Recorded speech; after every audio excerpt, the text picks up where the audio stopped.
Selamat pagi, sahabat Ragam. Bagaimana kabar Anda hari ini? Menemani pagi yang cerah ini, Ragam Indonesia menghadirkan rangkaian informasi yang menarik dan ulasan lengkap dari berbagai penjuru Nusantara. Eksplorasi Ragam Indonesia kini menuju ke Kepulauan Nusa Tenggara yang berada di bagian timur, salah satu pulau yang wajib Anda kunjungi, yaitu Pulau Alor yang terkenal dengan Teluk Mutiara. Selain terkenal dengan keindahan bawah laut dan pemandangan alamnya, Alor juga memiliki keanekaragaman cita rasa yang berasal dari keunikan kulinernya. Ada keragaman apa saja yang dihadirkan di daratan Teluk Mutiara? Yuk, kita simak informasi selengkapnya.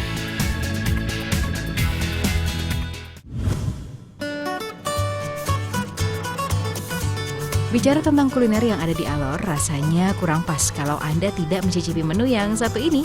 Ya, inilah kuah asam. Sajian menu ini adalah yang paling terkenal saat Anda mengunjungi Kalabahi yang menjadi pusat perdagangan di Pulau Alor. Nah, untuk membuatnya, ini dia bahan yang dibutuhkan.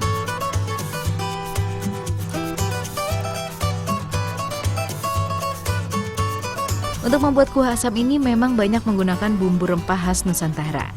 Nah, sahabat Ragam, karena ini adalah menu kuah, bumbu yang ada tidak dihaluskan dengan cara diulek, cukup digeprek agar mendapatkan tekstur dan aroma dari bumbu. Seperti bawang merah, bawang putih, dan sereh. Untuk belimbing bulu dan kunyit cukup diiris menjadi 2 bagian. Selain itu, panaskan minyak dan tumis bumbu hingga menjadi harum. Kemudian tambahkan air dan aduk hingga mendidih. Tidak lupa tambahkan garam, kaldu ayam bubuk, merica, gula, cabai rawit, dan kecap asin. Lalu masukkan potongan ikan segar. Diamkan hingga semua bumbu meresap. Untuk membuat kuah asam sendiri, banyak varian ikan yang dapat digunakan. Namun untuk rasa yang nikmat, biasa digunakan ikan kakap dan kerapu. Setelah ikan cukup matang, tambahkan air hasil perasan dari asam jawa, lalu tutup hingga kuah asam benar-benar matang. Nah, kalau sudah seperti ini, kuah asam siap untuk disantap. Yummy! Jika disandingkan dengan nasi dan penganan lokal setempat, cita rasa kuliner ini dijamin akan semakin mantap. Rasa gurih, pedas, dan asam yang keluar dari belimbing wuluh akan mendominasi saat Anda mencicipinya. Kuah asam ini adalah menu favorit saat Anda pertama tiba di Alor.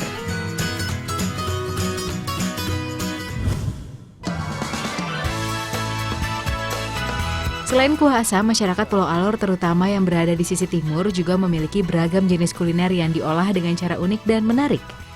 Di daerah Padang Panjang, Alor Timur, ada tradisi melemang, di mana proses memasak makanan dibakar di dalam bambu. Jika biasanya lemang hanya menggunakan 1 bambu saja, di sini menggunakan 2 bambu untuk melemang. Masyarakat Padang Panjang melemang secara bersama-sama sebagai wujud gotong royong yang masih terjaga. Sahabat, pertama kita akan melemang nasi yang biasa disebut noben dan melemang ayam atau sibi mareben. Untuk membuat noben dan siri mareben, diperlukan beras, potongan daging ayam, bumbu rempah yang telah dihaluskan, dan beberapa buah bambu yang dipotong sepanjang lengan. Kemudian masukkan beras ke dalam bambu yang kecil. Untuk memadatkan, gunakan batang bambu seperti ini. Tak lupa tambahkan air karena melemang nasi prosesnya sama seperti menanak nasi. Hanya saja caranya yang berbeda. Setelah beras cukup padat, masukkan bambu noben ke dalam bambu yang lebih besar. Nah, sebelum dibakar, beri air pada bambu yang memiliki ukuran lebih besar. Letakkan bambu pada bara api hingga nasi benar-benar matang.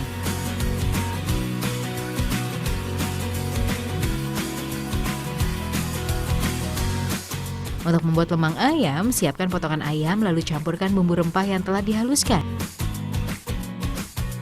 Aduk-aduk agar bumbu meresap pada ayam. Tambahkan garam secukupnya untuk menambah rasa pada sibi mareben. Setelah itu beri air pada bambu, kemudian diikuti dengan ayam yang telah diberi bumbu. Masukkan ayam secukupnya.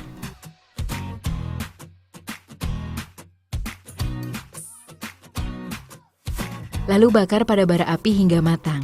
Saat proses pembakaran, bagian atas bambu ditutup dengan daun pisang. Hal ini selain untuk mempercepat matangnya ayam, juga bisa memberikan aroma wangi pada sibi mareben. Sahabat Ragam, Perlu diketahui ya, dalam proses melemang ini meski bambu bagian luar sudah gosong, makanan yang ada di dalamnya tidak gosong. Justru ini tanda bahwa noben ataupun si bima reben sudah matang. Setelah matang, bambu pada noben akan dibelah dan inilah nasi hasil dari melemang. Nah, untuk menikmatinya, noben akan dipotong menjadi lebih kecil agar mudah dinikmati bersama si bima reben. Untuk si bima reben setelah matang tinggal dihidangkan pada wadah untuk selanjutnya disantap bersama noben. Sahabat, cita rasa noben dan si bima reben ini sangat unik. Aromanya pun wangi khas bambu. Menyantap si bima reben bersama noben biasa dilakukan masyarakat Padang Panjang saat siang hari. Nah, saat Anda ke Pulau Alor, tak ada salahnya untuk berkunjung ke sini, menikmati olahan pelemang yang disajikan warga sini. Menarik bukan?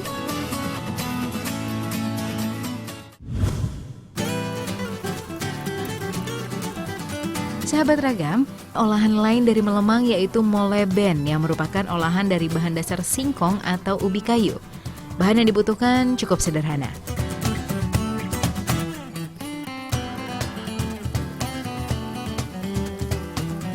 Untuk membuat moleben, pertama campurkan gula pasir dengan tepung ubi. Aduk hingga rata. Kemudian tambahkan kelapa parut. Selagi diaduk, tambahkan air untuk membuat adonan moleben tercampur dengan baik. Aduk dan tambahkan air hingga adonan menjadi agak padat dan berubah warna. Kalau sudah seperti ini, adonan moleben siap untuk dimasukkan ke dalam bambu. Isi bambu dengan adonan hingga penuh. Agar moleben menjadi padat, bambu digetok-getok seperti ini. Kemudian tutup bambu dengan daun singkong untuk selanjutnya dibakar. Cara membakar moleben berbeda dengan noben dan si bima reben. Bambu moleben diletakkan di atas bara api, tidak berdiri vertikal. Meski yang digunakan untuk memasak moleben adalah bambu, namun bambu yang digunakan untuk melemang moleben ini sudah dibersihkan terlebih dahulu. Sambil menunggu matang, bambu harus dibolak-balik agar moleben matang sempurna. Kalau sudah matang, bambu pun dibelah dan moleben siap untuk dinikmati. Nah, bambu tempat masak ini juga difungsikan sebagai wadah penyajian moleben loh. Ini dia moleben khas masyarakat Padang Panjang. Kuliner ini ternyata memiliki rasa seperti tiwul loh. Dan di sini moleben merupakan penganan pengganti nasi dan dapat disantap langsung sebagai sumber karbohidrat. Rasanya yang manis dan gurih menjadi favorit bagi anak-anak di sini. Yummy!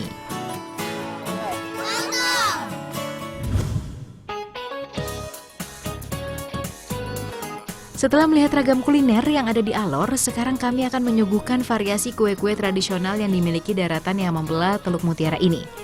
Kue tradisional Alor memang banyak mengandalkan bahan-bahan lokal yang tersedia di alam, seperti jagung, pisang, dan juga tepung kanji yang mudah dibuat oleh masyarakat Alor. Yuk, langsung saja kita simak informasinya.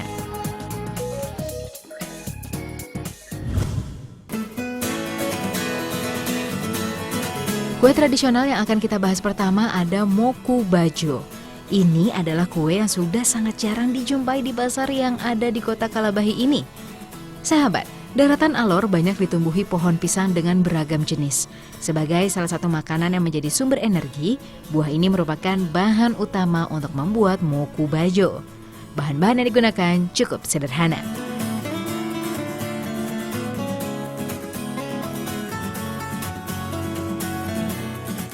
Untuk membuat moku bajo bisa menggunakan pisang jenis apapun. Nah, pertama kita rebus terlebih dahulu pisangnya. Setelah matang, kupas lalu ambil bagian dagingnya saja. Moku bajo memiliki arti pisang yang dipipihkan. Nah, ini memang sesuai dengan cara membuatnya, yang mana pisang ditumbuk hingga pipih, lalu dibentuk dalam cetakan. Selanjutnya, siapkan parutan kelapa yang dicampur dengan gula pasir, aduk-aduk hingga rata. Setelah tercampur rata, masukkan ke dalam pisang yang telah dihalus, lalu tumbuk kembali agar kelapa dan gula dapat meresap ke dalam pisang. Proses pembuatan kuliner ini memang terlihat mudah. Yang penting adalah proses menumbuk pisang. Proses ini akan menentukan tekstur serta meratanya parutan kelapa dan gula. Kalau tekstur pisang sudah cukup lembut, Moku Bajo siap untuk ditaruh di cetakan, lalu padatkan. Diamkan sejenak dan tambahkan taburan kelapa. Rasa manis dan juga tekstur pisang yang lembut membuat siapa saja suka akan kue tradisional Alor ini. Moku Bajo memang sangat cocok dinikmati bersama keluarga tercinta.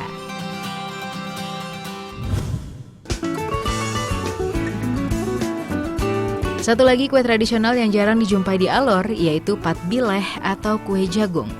Ya, kuliner ini memang bahan dasar utamanya jagung dan juga gula pasir saja.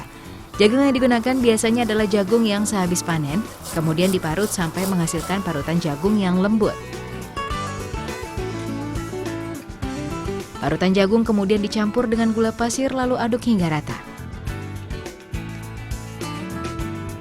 Siapkan daun pisang dan bungkus patbileh ke dalam daun pisang seukuran 1 sendok makan. Saatnya dikukus ke dalam panci hingga matang sempurna. Jagung keberadaannya di Tanah Timur dapat dijadikan sebagai penganan utama. Tak hanya sebagai pengganti nasi, jagung banyak juga diolah menjadi kuliner penganan seperti patbileh ini. Nah, kalau daun pisang sudah layu, itu menandakan patbileh sudah siap untuk diangkat dan disajikan. Warnanya yang mencolok dan rasanya yang gurih, berpadu dengan manis yang dihasilkan dari gula pasir. Sungguh nikmat alami.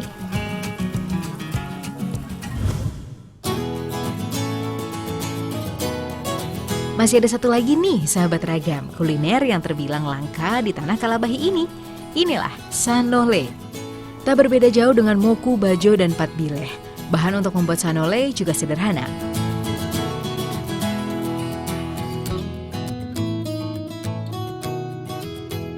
Sahabat ragam, tambahan info nih. Rata-rata kue yang ada di Alor ini memang tidak membutuhkan banyak bahan. Ini karena masyarakat Alor terbiasa memanfaatkan sumber daya alam yang ada untuk dikreasikan menjadi beragam kuliner. Sekarang kita lihat bagaimana sanole ini dibuat yuk. Pertama, campurkan tepung kanji dengan air. Tidak perlu terlalu banyak air karena di sini air berfungsi membuat tepung menjadi lembut. Untuk hasil yang maksimal, tepung yang telah diberi air kemudian diayak hingga mendapatkan tepung yang benar-benar lembut. Hal ini agar sanole yang dibuat tidak retak teksturnya dan juga padat.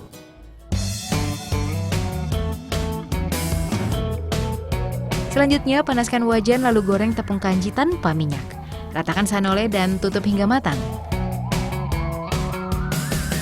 Setelah matang, tiriskan sebentar. Lalu buat si sanole dari gula merah dan kelapa parut. Gula merah kita cairkan terlebih dahulu. Setelah mencair, tambahkan kelapa parut ke dalam gula merah. Aduk hingga semua rata dan berubah warna. Sanole yang telah matang tengahnya diberi isi parutan kelapa dan gula merah. Kemudian gulung dan siap untuk Anda santap. Nah, ini dia sanole yang cantik. Memang kalau dari bentuknya seperti dadar gulung. Untuk menikmati sanole paling pas disandingkan dengan secangkir kopi hangat. Menyenangkan bukan?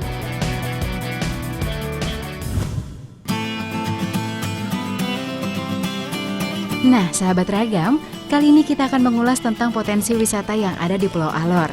Alor memang terkenal akan alam bawah lautnya. Potensi wisata unik dan eksotis juga ditawarkan oleh alam Alor. Nah, ada apa saja? Yuk simak informasinya.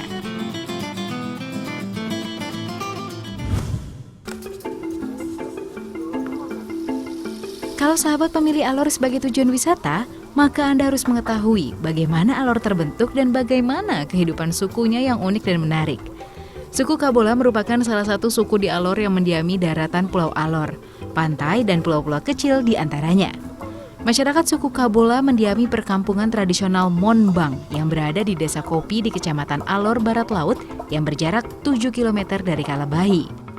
Di suku Kabola ini Anda dapat melihat bagaimana masyarakat masih menggunakan baju tradisional yang terbuat dari kulit kayu. Bagi yang wanita, pakaiannya seperti dress menutupi seluruh tubuhnya, kecuali bagian tangan. Sedangkan pria hanya bagian bawah saja dan atasnya masih bertelanjang dada. Warna kulit kayu yang putih membuatnya terlihat unik. Untuk membuat baju kulit kayu khas suku Kabola dibutuhkan pohon yang memiliki batang yang lurus dan kuat. Masyarakat Kabola biasa menyebut pohon untuk baju adalah pohon Ka. Untuk mencarinya biasa dilakukan secara berkelompok.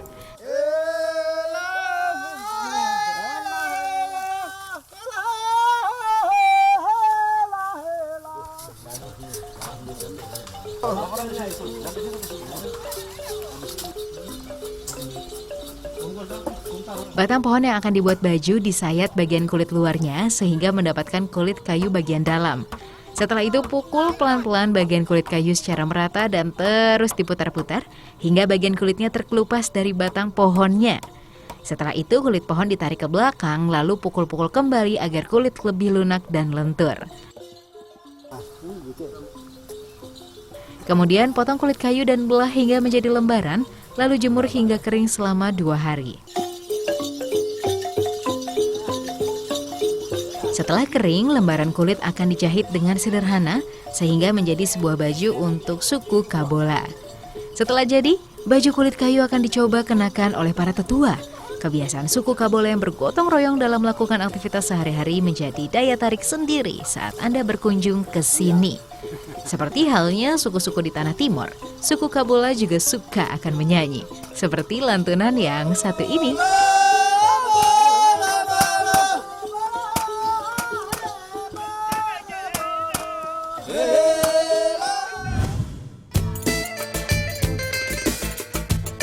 Nah, selain baju dari kulit kayu, di Alor juga tersimpan Al-Quran dari kulit kayu yang sudah berusia ribuan tahun. Konon menurut kisah orang tua setempat, Al-Quran yang dibuat dari kulit kayu dengan tulisan tangan ini adalah peninggalan Kesultanan Ternate ketika mereka membawa Islam masuk ke Kabupaten Alor sekitar tahun 1519 Masehi. Saat ini Al-Quran tersebut disimpan oleh Saleh Panggogo yang merupakan generasi ke-13 keturunan Anggogo dari Kesultanan Ternate. Dari situs ini Anda akan mendapatkan banyak informasi tentang asal-muasal Pulau Alor. Menarik kan?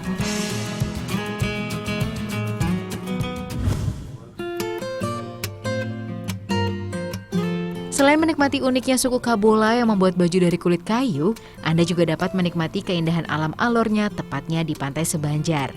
Pantai-pantai di Alor memang akan memanjakan mata Anda karena pemandangannya yang menakjubkan. Apalagi udaranya terasa bersih dan segar, dan yang paling penting, sepi. Yang jadi favorit para wisatawan adalah Pantai Sebanjar di Desa Alor Besar. Dari kejauhan tepi pantai berwarna kemerahan. Ketika didekati ada remahan semacam terumbu karang berwarna merah. Perairan di Pantai Sebanjar cukup tenang, jadi saya bisa berenang tanpa khawatir.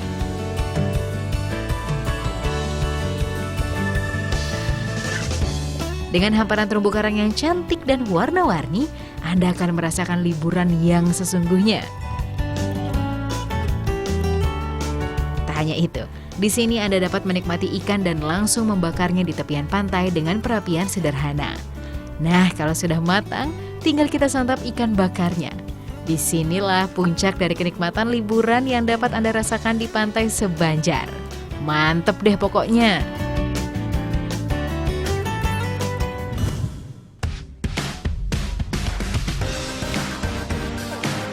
Sahabat Ragam jangan kemana-mana ya, karena setelah ini masih ada yang menarik untuk Anda saksikan.